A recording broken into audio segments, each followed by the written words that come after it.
தேனி மாவட்டம் கம்பம் பகுதியை சேர்ந்தவர் பிரகாஷ். இவருக்கு 34 வயசு.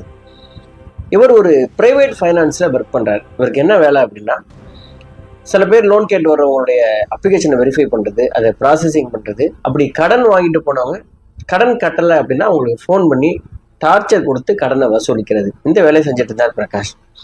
அப்படி அவங்களுடைய நிறுவனத்தில் ஒரு பெண் கடன் வாங்கியிருக்கிறாங்க. கொஞ்ச நாள் அவங்க வட்டி கட்டலை. உடனே அவங்களுக்கு ஃபோன் பண்ணி இவர் விசாரிக்கிறதுக்காக அவங்க அப்ளிகேஷன் எடுத்து பார்த்தவர், அந்த பெண் ரொம்ப அழகா இருக்காங்க அப்படிங்கிறத பார்த்ததும், இந்த மாதிரியான ஆட்களை நீங்க டீல் பண்ணிருக்கீங்களான்னு தெரியல, அவங்களாம் ரொம்ப ஹார்ஷா பேசுவாங்க. ஆனா இந்த பிரகாஷ் அந்த பெண்ணுக்கு ஃபோன் பண்ணி, ஏங்க நீங்க வட்டி கட்ட மாட்டீங்களா அப்படின்னு சொல்லிட்டு ரொம்ப பரிவா வலிஞ்சு வலிஞ்சு பேசிட்டான். அந்த பொண்ணுக்கு தெரிஞ்சு போச்சு, பார்ட்டி ரொம்ப வலிகிறான், அதனால நம்ம வட்டி கட்ட வேண்டியதில்லை, இவனை கரெக்ட் பண்ணோம்னா நம்ம வட்டி இல்லாம தப்பிச்சுக்கலாம் அப்படிங்கிற மாதிரி அவங்க இந்த பெண்ணும் அதுக்கு இடம் கொடுத்துருக்காங்க, கம்பெனி கொடுத்துருக்காங்க. அப்படி உங்களுடைய பழக்கம் ஆரம்பிச்சது. அது கடைசியில கள்ளக்காதலா போய் முடிஞ்சது. வெறும் தொழில் முறையில பேசி பழகிருந்தாங்கன்னா இது மிகப்பெரிய ஒரு கொடூரமான சம்பவமா மாறியிருக்காது. வெறும் 100கணக்கான போலீஸ் இந்த நபருடைய உடலை தேடுற அளவுக்கு இது கொண்டு போய் விட்டுருக்காது. சரி, இந்த சம்பவத்துக்கு நேரடியாக நம்ம போகலாம். இந்த இறந்து போன நபர் யார், இவரை கொன்னது யாரு, ஏன் கொண்டாங்க அப்படிங்கிறத நான் கதையில சொல்லிட்டேன். எப்படி கொண்டாங்க அப்படிங்கிறது தான் இந்த கதையுடைய ரொம்ப ரொம்ப முக்கியமான திருப்பம். இதை கண்டுபிடிக்கிறதுக்கு போலீஸ் அவ்வளோ பெரிய முயற்சிகள் எடுத்திருக்காங்க, அவ்வளோ பெரிய டீம் இதுக்குள்ள ஒர்க் பண்ணியிருக்காங்க. சரி, நேரடியா இந்த சம்பவத்துக்குள்ள போகலாம்.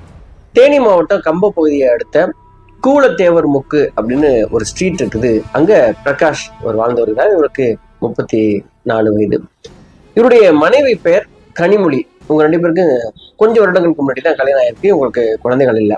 இவர் ஒரு பிரைவேட் ஃபைனான்ஸ்ல ஒர்க் பண்றாரு. நான் ஆல்ரெடி சொன்னது மாதிரி யாருக்கெல்லாம் கடன் கொடுக்கலாம், கொடுத்த கடனை வசூலிக்கிறது அப்படின்னு சொல்லிட்டு அந்த எல்லா வேலையும் இழுத்து போட்டு செய்யறவர் பிரகாஷ்.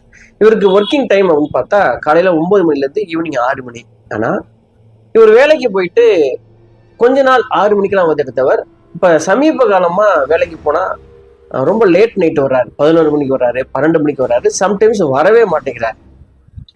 எப்போ இவங்க ஒய்ஃப் கனிமொழி கேட்டாலும், இல்லைம்மா எனக்கு வந்து வேலை ரொம்ப ஜாஸ்தி இருக்குது, ஓவர் ஒர்க்கோடனால சம்டைம்ஸ் நான் கஸ்டமரை தேடி போறேன், நான் அங்கேயே ஏதாவது ஹோட்டல்ல தங்கிடுறேன், இல்லைன்னா கம்பெனிலே தங்கிடுறேன் அப்படின்னு சொல்லிட்டு பயங்கரமா வேலை ஜாஸ்தி இருக்கு அப்படின்னு சொன்ன உடனே, ஐயோ வீட்டுக்கார் ரொம்ப கஷ்டப்பட்டு வேலை செய்யறாரு அப்படின்னு சொல்லிட்டு ரொம்ப அன்போட கணவரை கவனிச்சிட்டு இருக்காங்க. இந்த கணவன் மனைவிக்குள்ள செக்ஷுவல் ரிலேஷன்ஷிப்பும் ரொம்ப குறைஞ்சிக்கிட்டே இருக்கு. இதையும் நீங்க கவனத்துல வச்சுக்கோங்க. இந்த மாதிரி சூழலை தான்